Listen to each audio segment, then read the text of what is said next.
माणेगाव जवळ 4 चाकीचा अपघात, 1 ठार तर 4 जण जखमी.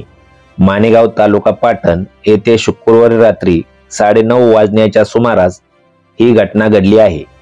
याबाबत सविस्तर माहिती अशी की माणेगाव येथील मारुती तुकाराम माने यांच्या शेतीसाठी पाईपलाईन जोडण्याचे काम चालू आहे. कराड डेबेवाडी ह्या मुख्य रस्त्याच्या खालून आडवी बोअरवेल मारून पाईप नेण्याचे काम सुरू असताना रात्री तळमौलीकडून आलेल्या सुसाट 4 चाकीने रस्त्याच्या कडेला लावलेल्या 2 दुचाकी यांच्यासह तेथे काम करत असलेल्या चौघांना उडवले व ही 4 चाकी पुढे खड्ड्यात जाऊन बंद पडली. या अपघातानंतर 4 चाकीचा चालक पसार झाला. या अपघातात ओमकार मारुती माने, दिनकर शिवराम हावळे, अरविंद बापूराव थोरात हे चौघे जखमी झाले असून दिनकर पिलाजी वाघ यांचा या अपघातात दुर्दैवी मृत्यू झाला आहे.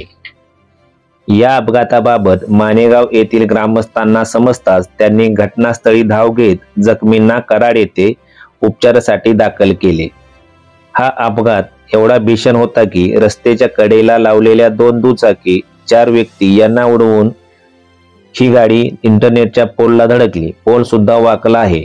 दरम्यान या घटनेची नोंद डेबेवाडी पोलीस ठाण्यात झाली असून गाडीचा चालक अमीर महबूब पटेल राहणार केसे पाडळी तालुका कराड याच्यावर गुन्हा दाखल करण्यात आला असून डेबेवाडी पोलीस ठाण्याच्या सहाय्यक पोलीस निरीक्षक शैलेजा पाटील यांच्या मार्गदर्शनाखाली हवालदार प्रशांत चव्हाण अधिक तपास करत आहेत. साप्ताहिक कुंजाई पर्व न्यूज संपादक प्रदीप माने सह प्रतिनिधी मनतोष जंगाणी तळमावले.